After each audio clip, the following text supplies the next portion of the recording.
Welcome to IT.Solution, your total network, system, firewall, and security partner.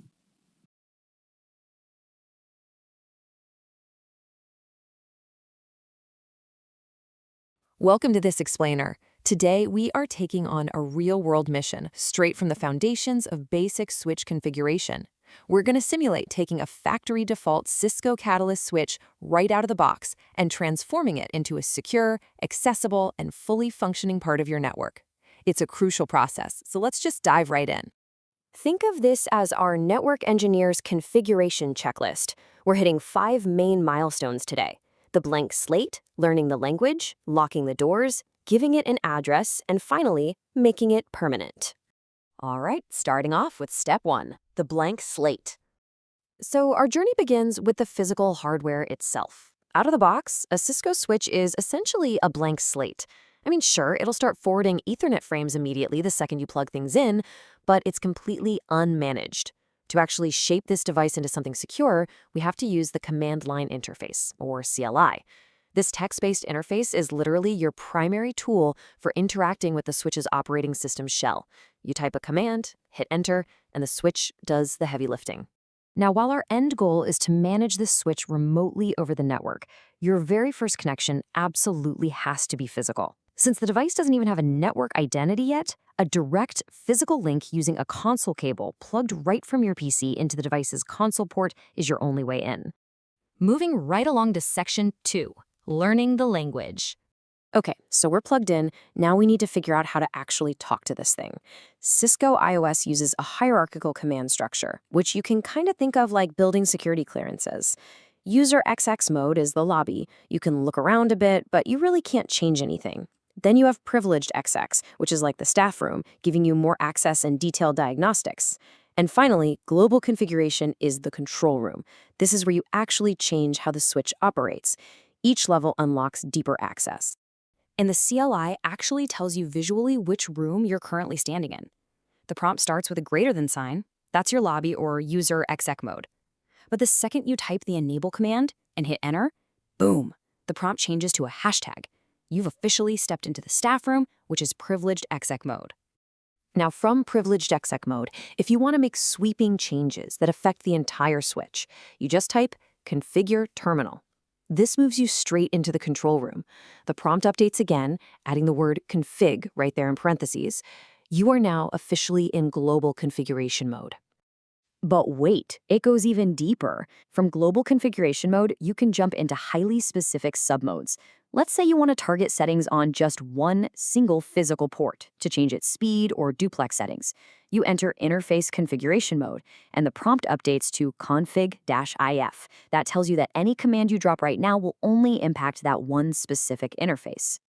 Which brings us to section 3, locking the doors. We know how to navigate the system now, so it is time to secure the perimeter. Look, before we even think about putting this device onto a live, breathing network, we have to realize that a wide-open switch is a massive security vulnerability. By default, literally anyone with a console cable can just plug in and mess with it. So the very first step to locking this down, and honestly just keeping your network organized, is giving it a unique host name. Using the hostname command in global configuration mode gets rid of that factory default switch name so you can actually identify what it is on your network. Next up, we need to put a heavy lock on the door to the staff room. Securing privileged exec mode is absolutely crucial because whoever has access to this mode basically holds the keys to the kingdom. By using the enable secret command, you're not just setting a password, you're making sure that vital password is actually encrypted inside the configuration file. But we can't forget about remote access. You've got to secure your VTY lines using a really simple 3-step process. VTY lines are basically the virtual pathways that allow remote connections via Telnet or SSH.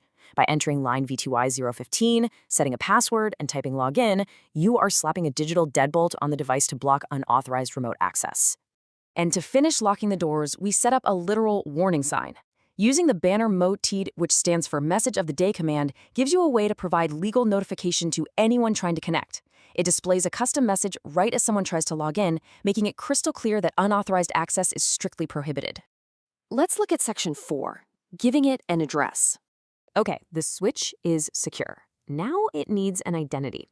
With the doors locked, we can safely put our switch onto the network grid. But how's it going to communicate? See, unlike your laptop at home that just automatically grabs an IP address via DHCP the second it connects, setting up a switch for remote management requires a very specific manual configuration. The big takeaway here is that a Layer 2 switch doesn't actually have a physical IP address port. It just doesn't exist.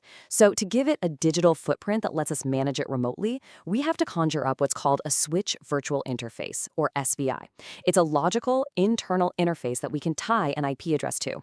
By default, this management interface is tied right to VLAN 1. So we drop into the interface VLAN 1 configuration mode, use the IP address command to assign an IPv4 address and subnet mask, and then, and you'd be surprised how many people forget this step, we have to force it to wake up by issuing the no shutdown command.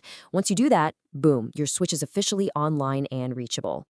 Finally, we reach section 5, making it permanent. We have done all this amazing work, right? But there is one massive catch. At this exact moment, if the power in your building flickers or someone trips over the power cord, every single password, hostname, and IP address we just set up will just vanish into thin air. Why? Because our active config is currently sitting in the running config file, which lives in volatile RAM. To survive a reboot, we have to copy it over to the startup config file, which is stored safely in non-volatile NVRAM. And that brings us to the absolute lifesaver command for any network engineer. Copy running config, startup config. This takes everything you've done in RAM and permanently burns it into NVRAM. Running this from privileged exec mode is literally the most critical final step to ensure your hard work isn't lost. But once it's saved, you don't just walk away. You've got to verify. Trust, but verify, right? You can use the ping command to test end-to-end connectivity. You can run show IP interface brief to instantly get a bird's eye view of the status and IP addresses of all your ports. And show running config lets you review every single active setting just to confirm the device is behaving exactly how you intended. So, I'll leave you with this final thought. If your network goes down and your switch reboots tomorrow morning, will it wake up as a vulnerable blank slate or a secure, fully managed fortress? As we've seen today, everything really depends on how carefully you follow these basic configuration steps and whether you actually remember to commit your running configuration to memory. Thanks so much for joining me for this explainer, and keep building those secure networks. Thank you for watching. See you in the next episode.